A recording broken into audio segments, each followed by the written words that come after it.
Welcome to the Exploring Climate Solutions webinar series brought to you by the Governor's Council on Climate Change. On Earth Day 2015, Governor Malloy issued an executive order creating the Council to examine the efficacy of existing policies and regulations designed to reduce greenhouse gas emissions and to identify new strategies to meet the state's emission reduction targets. The Council is composed of 15 members from state agencies, quasi-state agencies, businesses, and nonprofits. To learn more about the GC3, please go to www.ct.gov/DEEP/GC3. As a part of the Council's effort to explore alternative models of climate leadership and climate analysis, this webinar series explores innovative and successful climate solutions in Connecticut and the nation. This series explores innovative and successful climate solutions across, the webinars provide firsthand accounts of high-profile climate programs, climate initiatives in the corporate world, new greenhouse gas reporting frameworks, statewide sustainability programs, low-carbon fuel initiatives, and other programs and projects that help reduce greenhouse gas emissions or improve climate resilience. Today, we're excited to have Daniel Baer, Senior Vice President and National Planning Lead at WSP Parsons Brinckerhoff, and David Elder, Supervising Transportation Planner at the Connecticut Department of Transportation. Daniel and David will be telling us about transit-oriented development, its benefits, and the potential to reduce greenhouse gas emissions. The combined presentations will be about 40 minutes long, and then we'll take questions from the audience. If you have questions, please submit them using the chat box on your screen, and we will read the questions aloud for Dan and David to respond. So before we get started, a note for those of you listening via your computer speakers, if you're having trouble with your sound quality, I do encourage you to call in using your phone instead. With that, Dan and David, I want to thank you for your willingness to present today. I'll go ahead and turn it over to David to get us started. Okay, thank you, Carrie. Good afternoon. Can everyone hear me? Or Carrie, can you confirm that I'm perfect? Yep. All right. All right, so thank you, everyone. As Carrie said, my name is David Elder, and I work as a planner at the Connecticut Department of Transportation. And my presentation is therefore somewhat from the perspective of the T aspect of the transit-oriented development. As a transit provider, Connecticut DOT is the operator and maintainer of buses and trains and the highways throughout the state. So you'll notice in my presentation that that is the perspective that a lot of the viewpoints that I'll talk about today come from. So we're going to get started. So for many people, I imagine on the call, they're familiar with what transit-oriented development is, but I'm going to start off this presentation with a quick 101. TOD is generally defined as the physical development influenced by and oriented to transit, and it provides the freedom of mobility and choice. In Connecticut, we have a definition that was drafted by our General Assembly. It is consistent with the TOD definition throughout the country. We define it as the development of residential, commercial, and employment centers within 1/2 mile or walking distance of public transportation facilities, including rail and bus rapid transit and services that meet transit supportive standards for land uses, built environment densities, and walkable environments in order to facilitate and encourage the use of those services.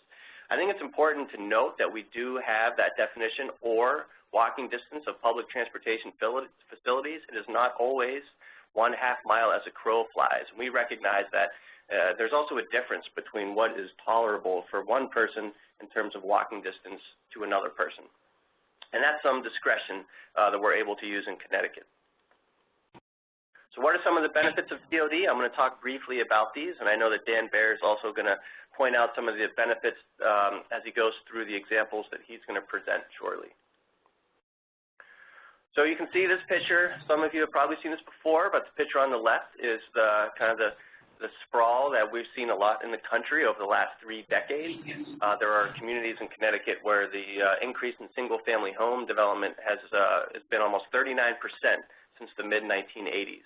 And there's a cost to that kind of development, and this is what TOD is not. So when you see that on the left, there is a cost to the environmental degradation that occurs to build the large homes on relatively large lots, and there's also a significant cost to providing services to those homes.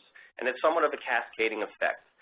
Transit-oriented development provides the opportunity to utilize our existing urban areas and redevelop where necessary and utilize and maximize the existing services that provide services to those more dense communities. Some of the direct benefits of TOD is increased in transit ridership.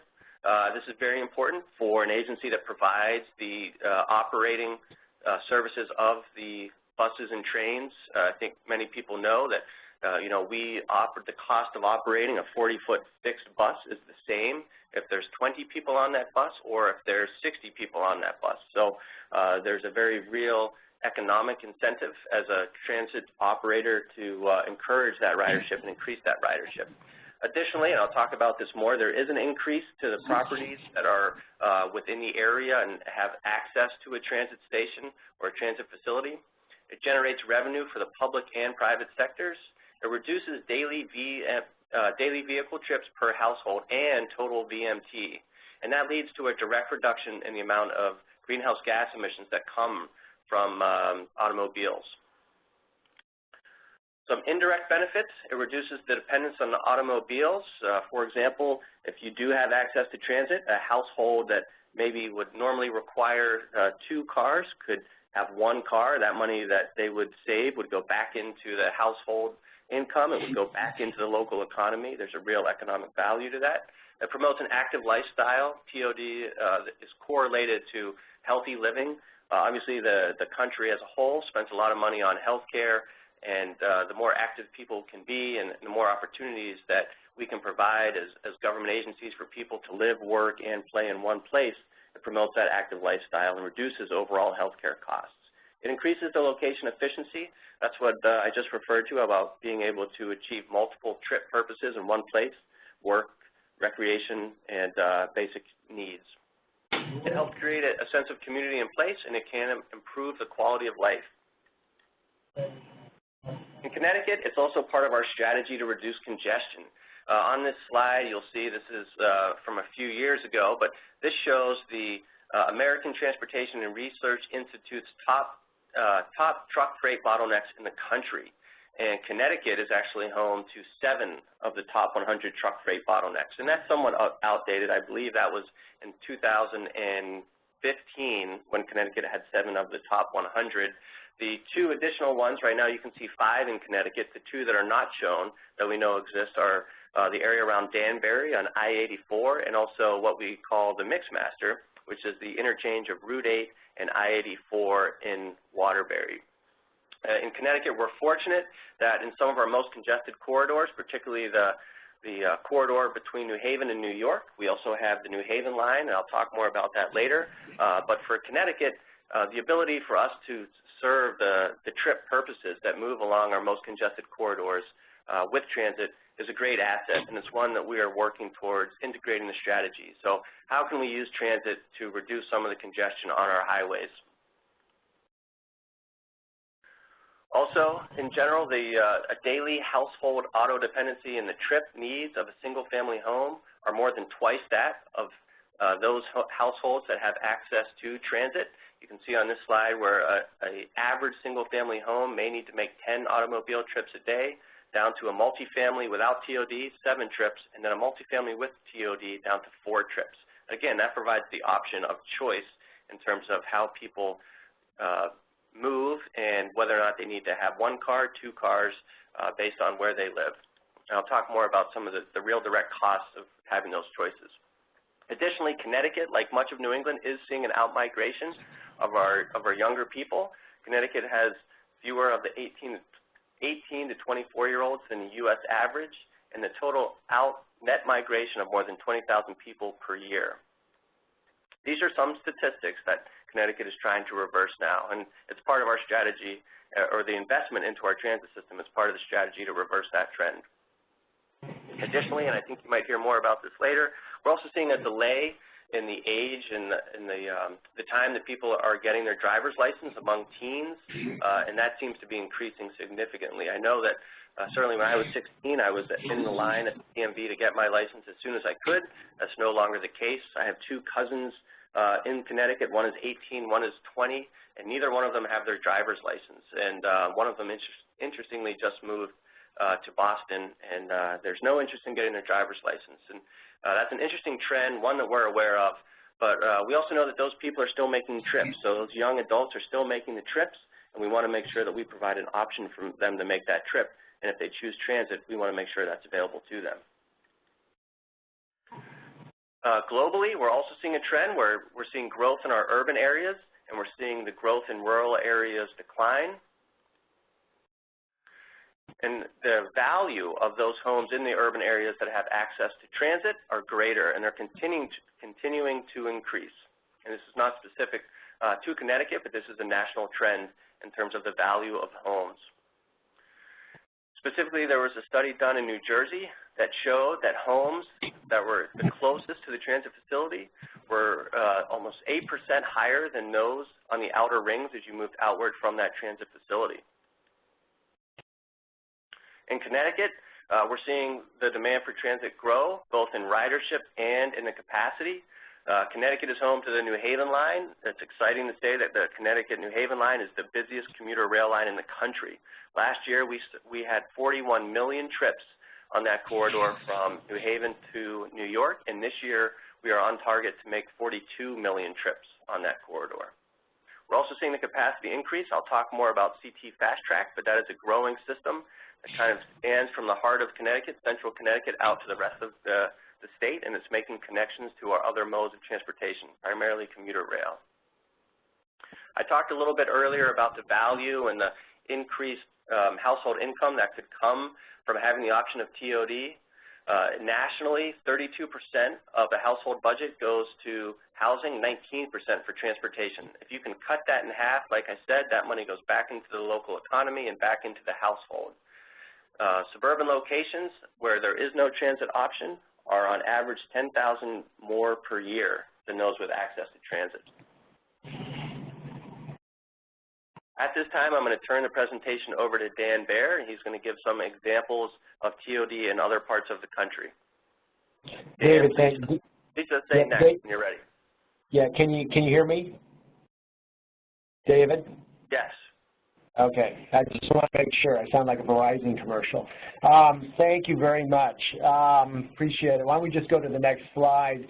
What we thought we'd do is just kind of provide you with 3 very distinct examples of TOD and just talk a little bit about what drives TOD, because it's just not about the geography or the density or the location, but it's also about the type of transit that's involved.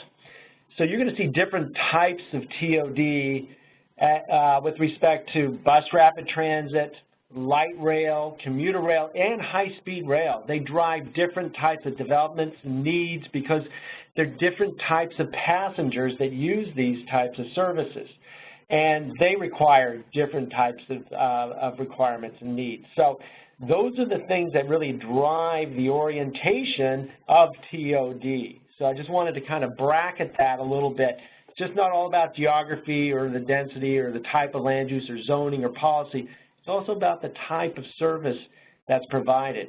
And when you tie a number of different services together, then it gets really interesting. And that's what Denver's all about, Denver Union Station, because it was an opportunity to integrate bus rapid transit service, light rail, an electric bus that goes up and down the 16th Street Mall. If anybody's been to Denver, they probably know about the 16th Street Mall, and commuter service as well. So Amtrak stops at this location.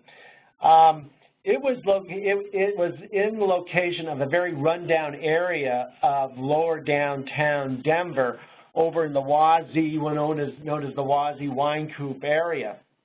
And it's a project that involved significant private investment, which followed public inactions and public investment. And there was a number of federal grants and state money that was also put into this.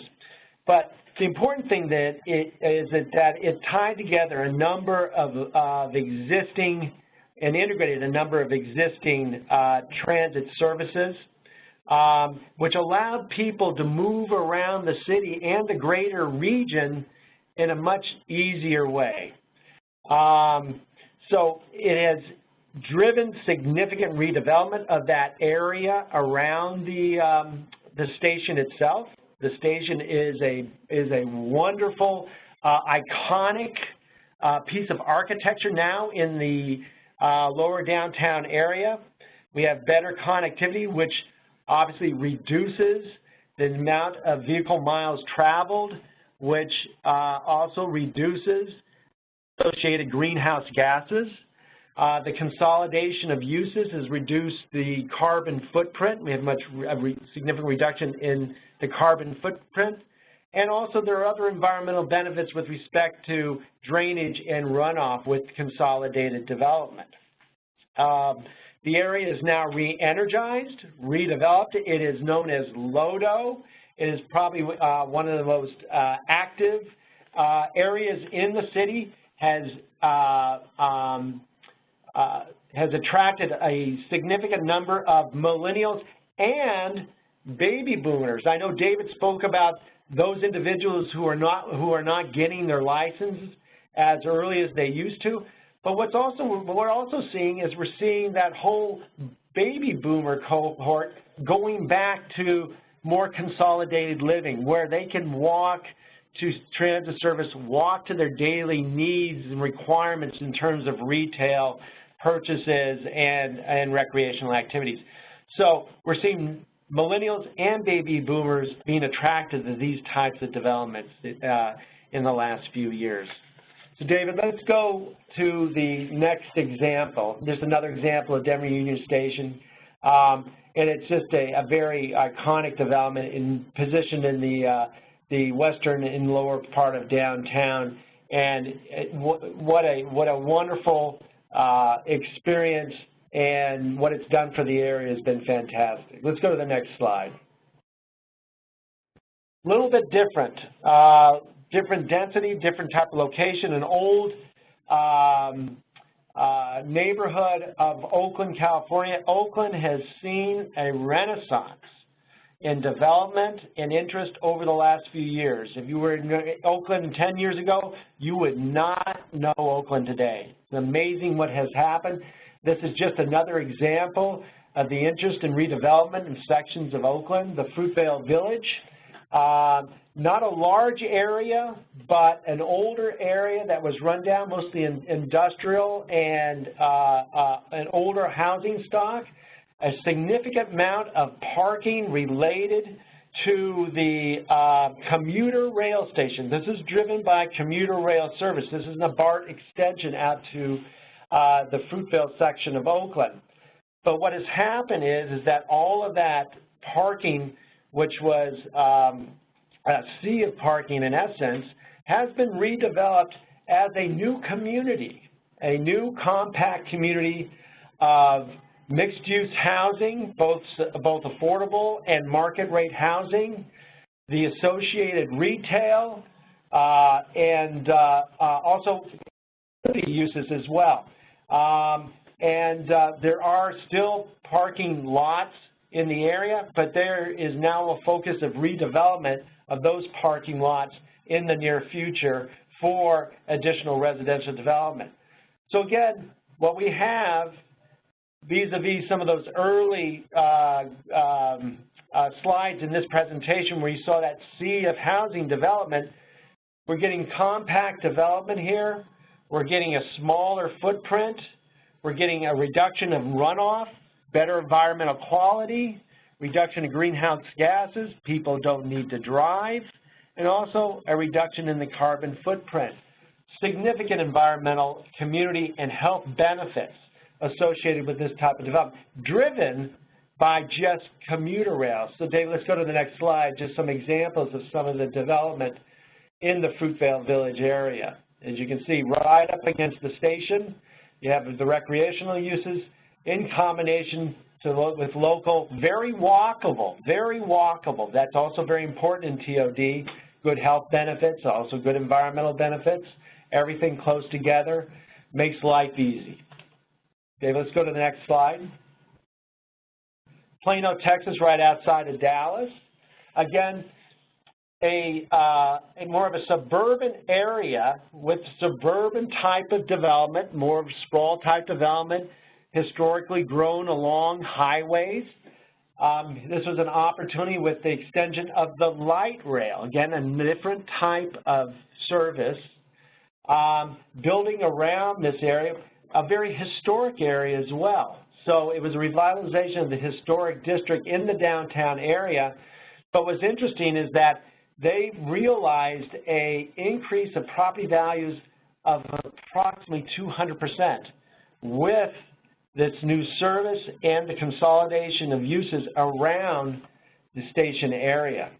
What was interesting is that they rezoned the area, which generated the additional dollars, which then were used to pay for the transit improvements. That's what we're talking about in that fourth bullet there that generated about $40 million of tax increment financing.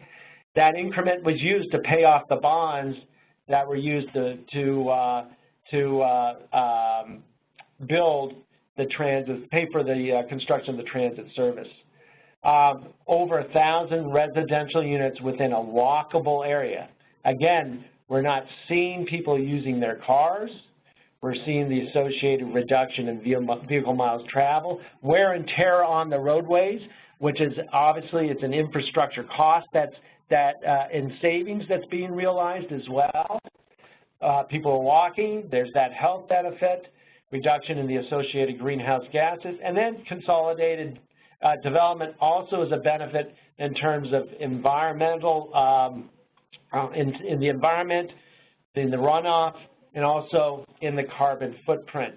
So again, three very different types of TODs based on geography, based on development, based on policy and zoning, but also based on the type of transportation service that's available, and which drives a very different type of development. Okay? David, back to you.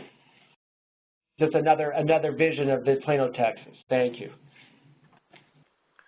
All right, so I'm going to take the next few minutes and talk about specifically what Connecticut is doing in terms of its transit system as well as TOD planning at the state.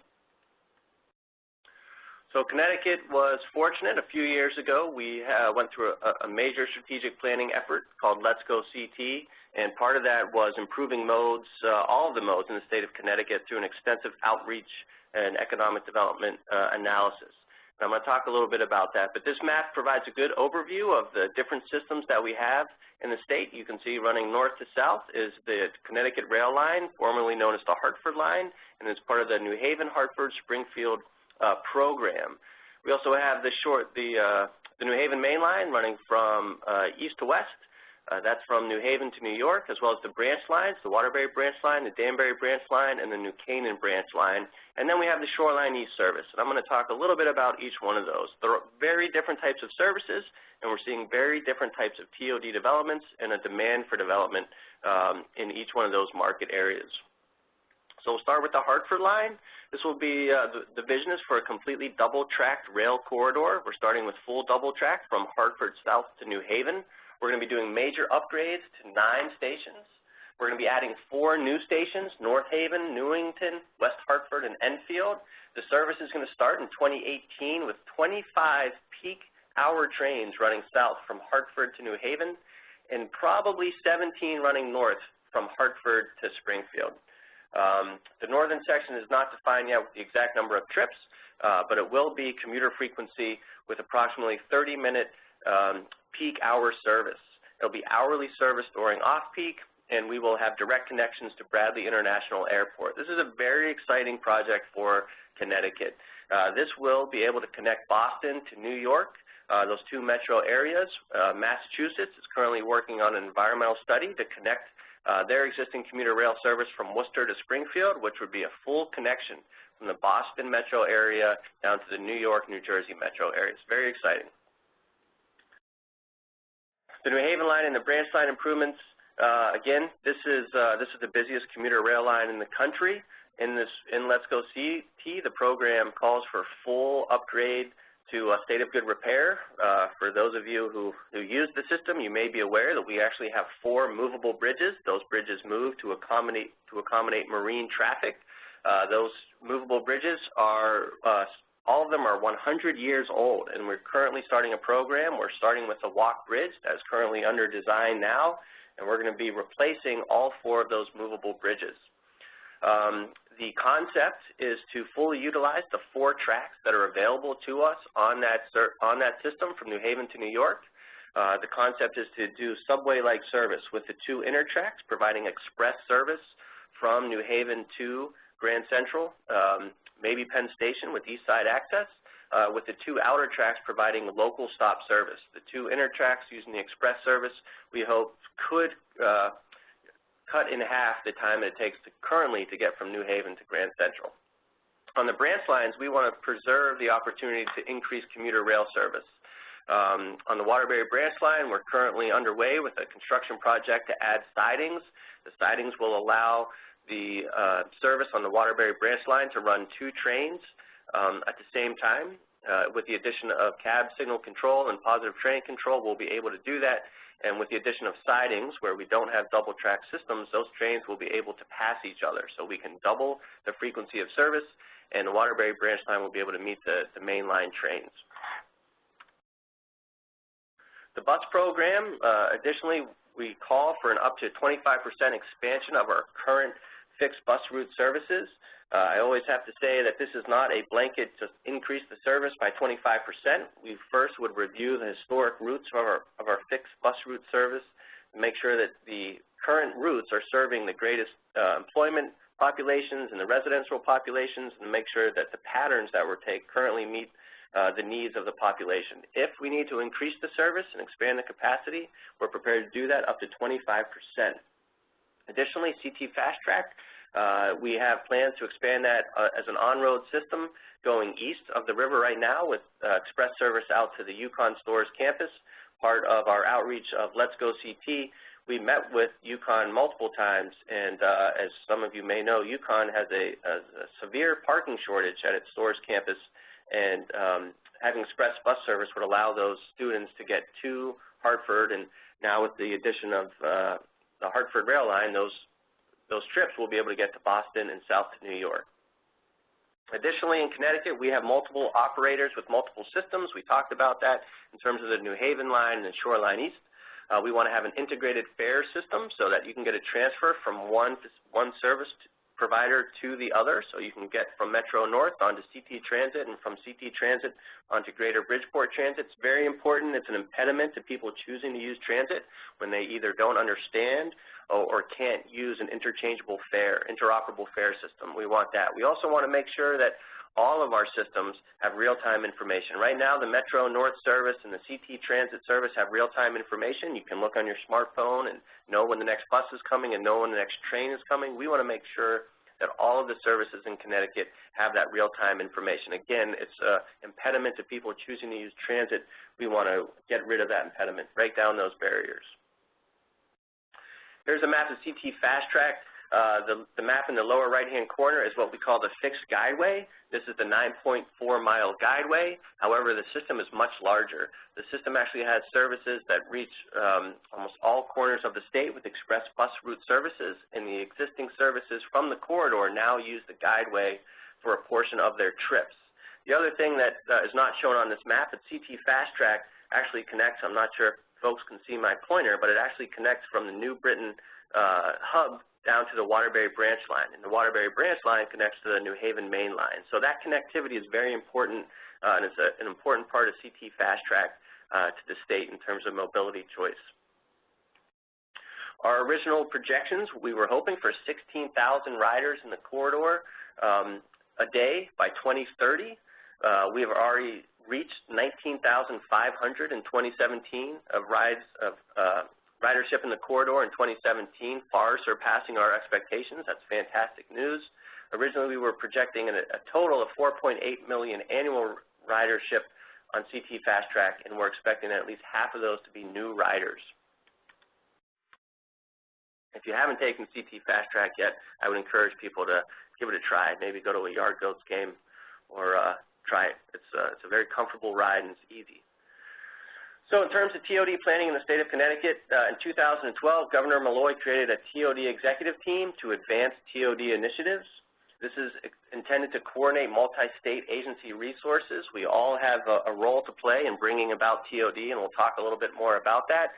Additionally, we have MPOs in all of the urban areas of the state. Those MPOs do work with the municipalities. They provide technical assistance, and they help with the planning required to facilitate transit-oriented development. As a state transportation agency as well as a metropolitan planning organization, we are all required to do planning and look at how our transportation facilities impact the communities where they're located, and that includes transit facilities. Another significant aspect of TOD planning in Connecticut was that we do have a Community Development Financial Institution Fund. It's through LISC, and what LISC does is they provide interest rates for pre-development. They provide low interest rates for pre-development activities associated with TOD.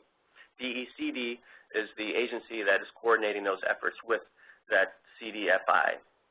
The Office of Policy and Management is the lead agency for TOD planning in the state of Connecticut, and it makes sense that they be that lead agency. They can coordinate the other agencies and TODs in Connecticut, and we'll talk about this a little bit more, but they have some challenges, and they're not always the same, and they're different. We may have brownfields involved. We may have water course issues involved. We may have housing issues involved, and the Office of Policy and Management is an agency that can coordinate all of those different sources of funding and leverage the investment of one agency to another. The Office of Policy and Management has also been making funding available for technical planning work as well as construction. I'll talk a little bit about that more over the past 3 years. And in terms of our planning, like I said, as a state agency, we are required to do TOD planning as part of our transit planning in the state of Connecticut. On the slide here, you can see some of the projects that have been funded by OPM to advance TOD initiatives.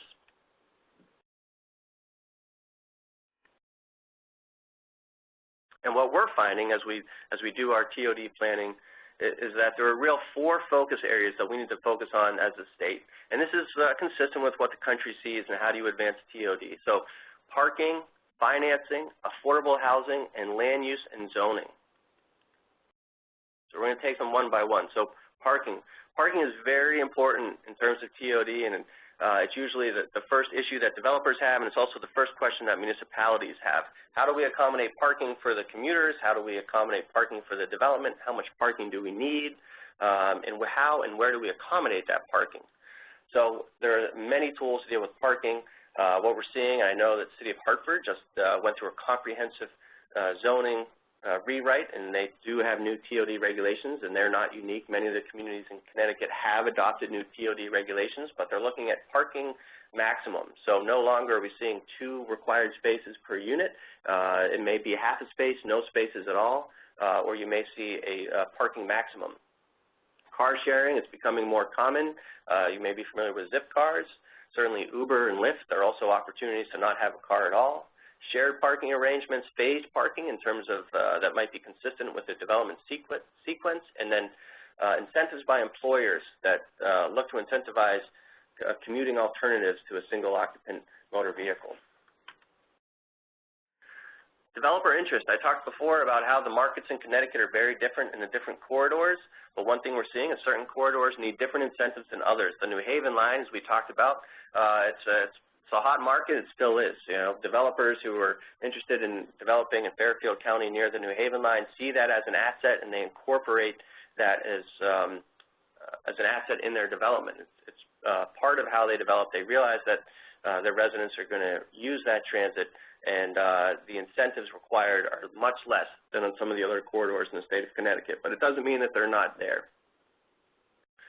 Some of the opportunities that can influence the developer interest: providing capital funding and infrastructure financing, reducing the upfront and ongoing costs and tax burden to developers, alternatives to pay for different types of public investments. So we talked about TIF zones, there's value capture, there's assessment districts, and there's air rights negotiations where different uses and different developers might have a responsibility and an investment in the same structure, but in different areas. Meriden, for example, is a TOD that the state has advanced, and the Department of Transportation has air rights for its parking over a private developer's parking for their residential needs.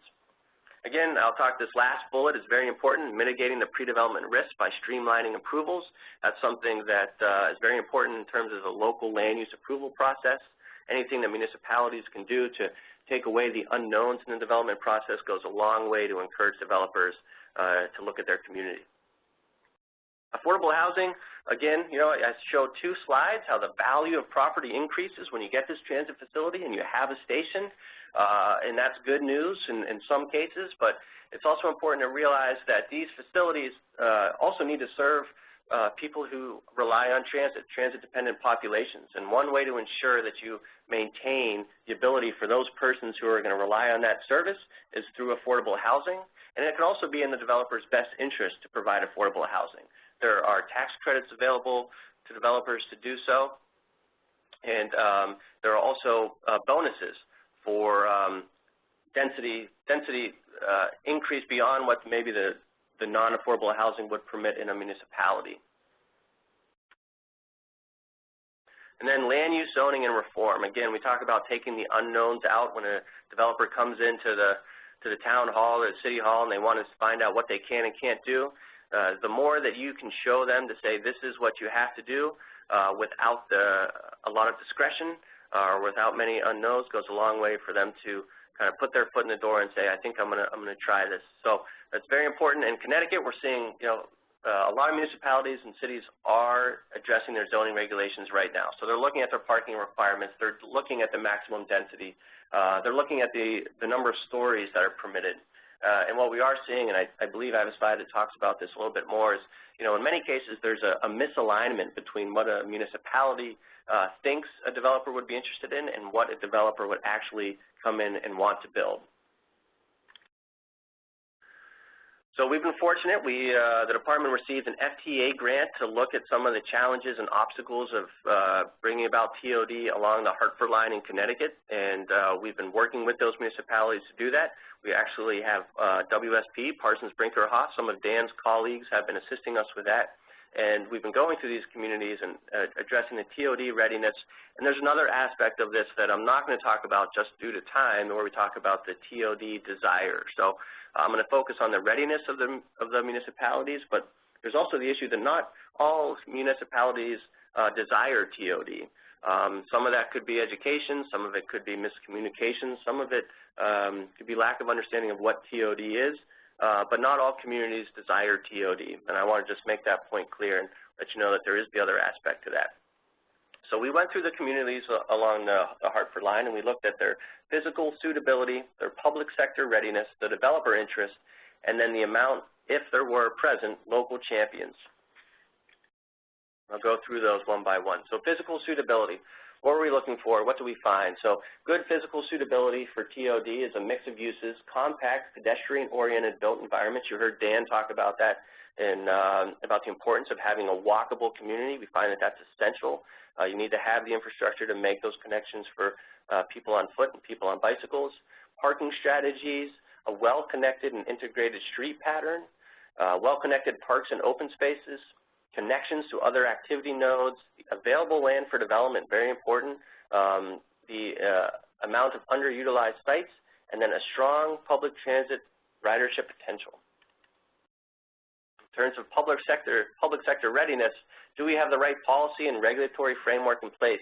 It's a very important factor. That's what I talk about when I talk about master planning and zoning. Has the municipality considered what it wants to see, and is it consistent with what the development community might want to build in that area?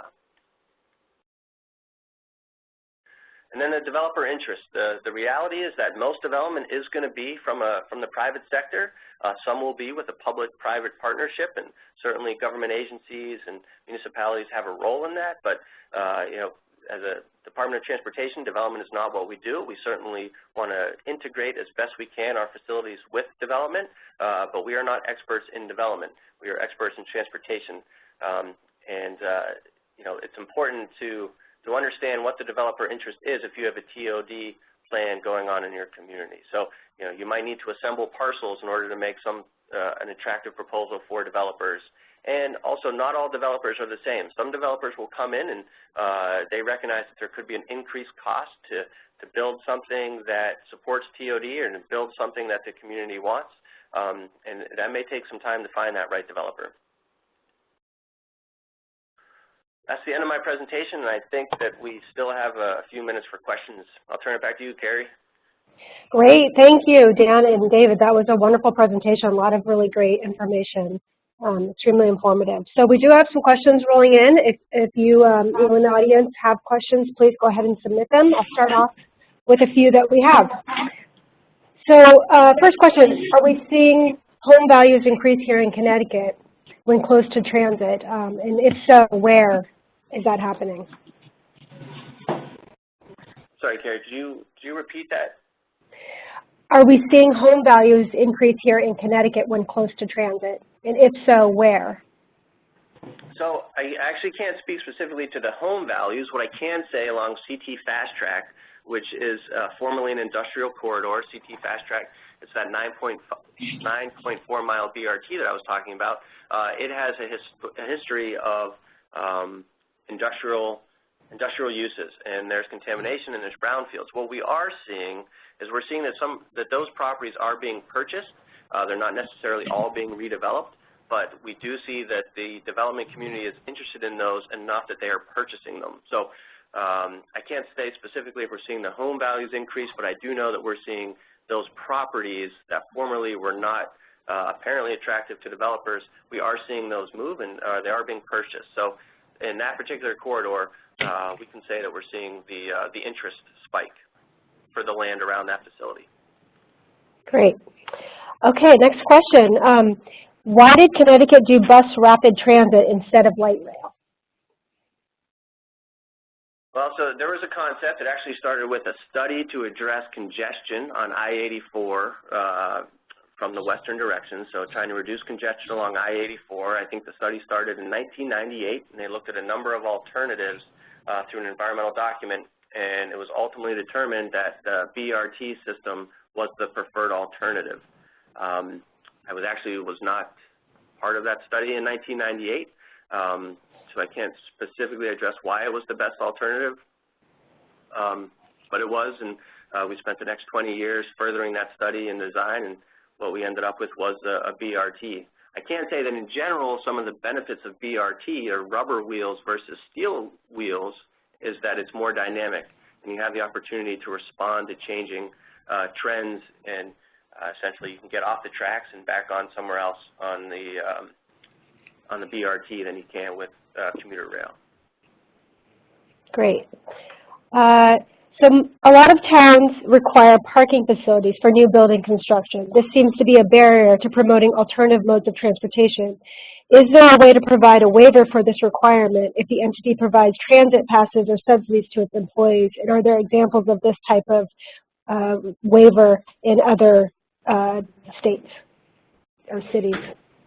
Dan, you want to talk about that? Yeah, yeah, just in general, cities are getting smarter about parking, and what's happening now is that the requirements are lessening. Where in the past you had these strict requirements for office space, like 4 per 1,000, you would assume you'd get 4 people in 1,000 square feet of office space. What cities are doing now is they're looking at ways that they can use parking throughout the day for multiple types of uses. So when you have a compact type of development in which contains both residential and commercial and retail, the strategy is how do you utilize that parking space throughout the day? If it was just residential, typically the cars would be there in the morning and back in the evening. If it's commercial office, they're typically the cars are there during the day, the parts of the day where they aren't during, for residential types of uses. So the strategy is going forward in many cities, and I know throughout New Jersey, in a number of the communities in New Jersey, they've implemented these shared parking types of strategies where that they'll reduce the number of parking spaces per square footage depending on the use based on the fact that they recognize that they can use these parking spaces throughout the day. And what you've seen in the past, and you have these campus type of developments, is that you see hundreds and hundreds of parking spaces and fields of parking that aren't used beyond 6 o'clock at night, and they're not used in the morning until people get there. So the strategy and the thought is now, let's try to use the parking throughout the day. So that's the great thing about TOD. You have all these types of uses merged together in an integrated fashion, and the parking that will support all of the uses throughout the day. So that space will be filled more often than it's not, which can reduce the number of spaces required. Okay. Here's a specific question. Our small shoreline town has a very outdated train station. All surrounding towns have new stations. We believe a new station would be a huge addition to our downtown. The station is located in the center of our downtown. What do we do? Which station is it? Can we ask a follow-up question? And maybe we don't. That might be difficult to actually go back to the asker. It's Clinton. It's Clinton. He just wrote. So, you know, when it comes to the Shoreline East, we're updating. We actually have full catenary overheads. We're trying to do that so that we can make major service advancements on Shoreline East, and that the trains will go quicker. We can provide a higher level of service. But the stations that have been rehabilitated, I'll say, that's probably not the right word, but the stations that have had improvements before the others are those that were either non-ADA compliant or that could not accommodate the new trains. So if the Clinton station was able to accommodate the new fleet, then that's probably why you have not seen upgrades in Clinton yet. Okay. Here's a question, David, and I can help respond to this one. The FastTrak station in New Britain has a solar array. Are these arrays at other facilities, and what's the opportunities for utilizing DOT facilities like that for additional renewable energy generation? So, Carrie, I will let you answer that. I'll just add that I believe that the New Britain station is the only one that has arrays of that size, but I do believe other FastTrak stations have smaller solar arrays just to power the existing lights at the station. But I'll leave the rest of that to you. Sure.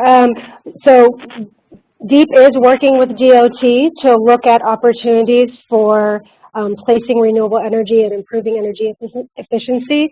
Some of that comes down to getting a handle. If you remember, if folks were tuned into the Diane Duba's presentation, getting a handle on how much energy specific facilities use to ensure that when we do renewable energy, that there's a place for it to be utilized.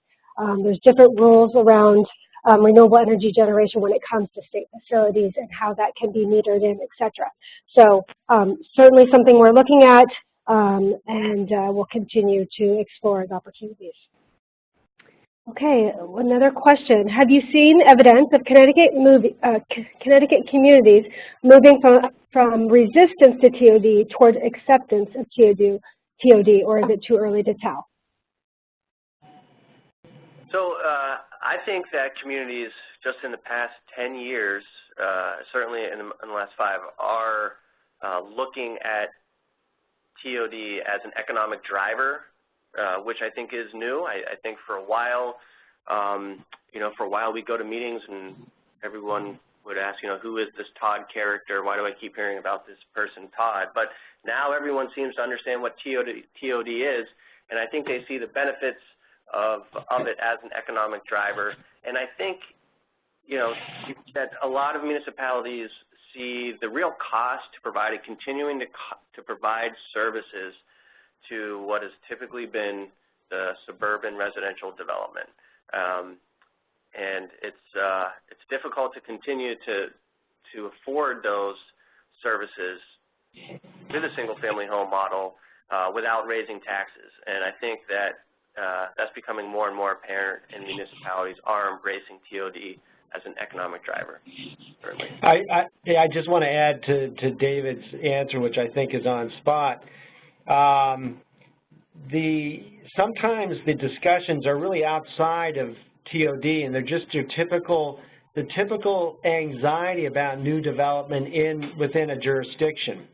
And what residents get concerned about are the things associated with new development.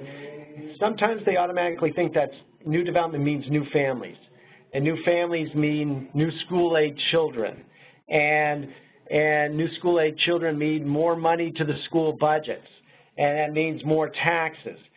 What's interesting is that TOD is really attracts those types of individuals that are typically pre-family, the millennials, or empty nesters, even the baby boomers. So you don't get that mix of families and school children.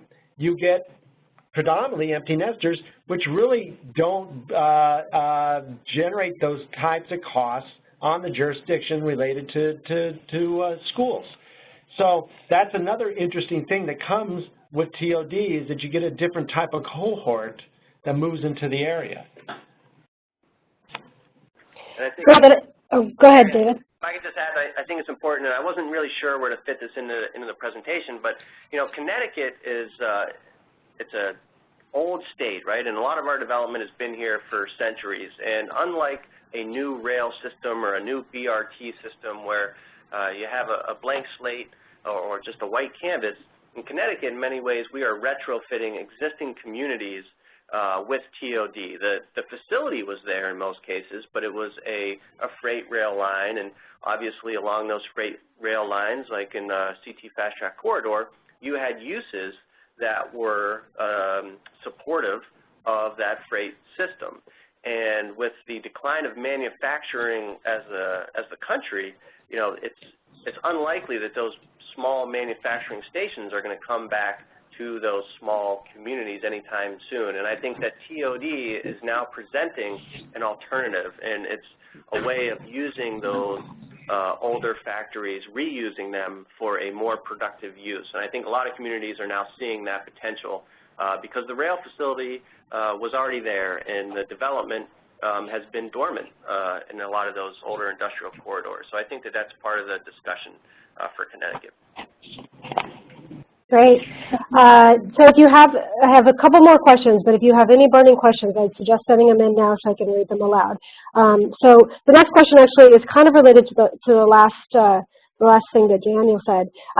So do you know why young people aren't driving, and does that change after starting families? And I guess I would add to that question, does that kind of just make a cycle of young people utilizing urban areas moving away and older folks moving in, and it is a good cycle?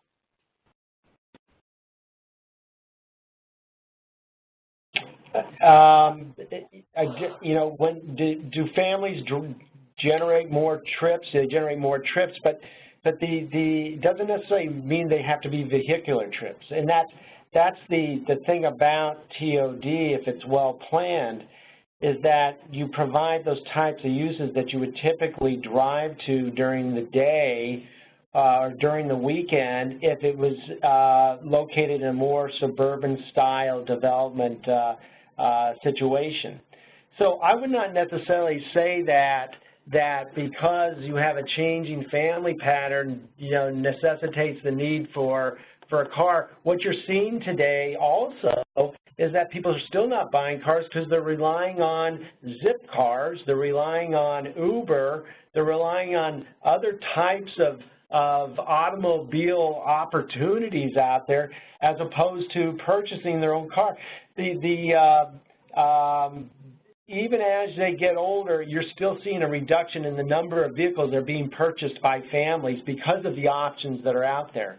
The other thing is that you're located within a very short walking distance to transit, and sometimes a real integrated transit system, which offers a multitude of opportunities in terms of the type of transit, be it commuter, light, BRT, or streetcar, or whatever.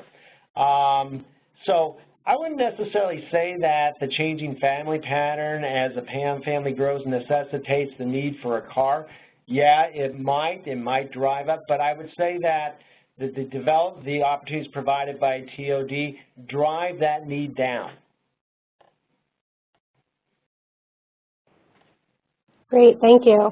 And last question, is there evidence to suggest that Connecticut residents will give up their cars, or is the goal just to reduce dependency on cars? That's a good question. I think that we're seeing a situation where more people who don't have cars are not buying cars versus people giving up cars. I think it's probably more of a case where individuals relied on cars throughout the day for a multitude of trips are now have convenient, reliable transit available to offset that need for the single occupant vehicle. And that's the intent of TOD, is to provide those options for reliable transportation service. That's another thing, is that which drives the, which makes TOD great is that if service is reliable, that makes that TOD, makes the property worth more and reduces the need of single occupant vehicles. Service, there's an onus on service as well, and service needs to be reliable. Great. Well, thank you both so much. I think that, again, those were really good questions and answers, and the presentation as a whole was wonderful. So this will be recorded and posted on our website, so if you know of people who might be interested, please feel free to send them the link. I also wanted to let people know our next webinar has been scheduled for May 18th. We'll be looking at the Applied Associates of Science degree at the in Energy Management at the Tungus Community College. So please spread the word. And thank you, everyone, for tuning in. Have a great weekend.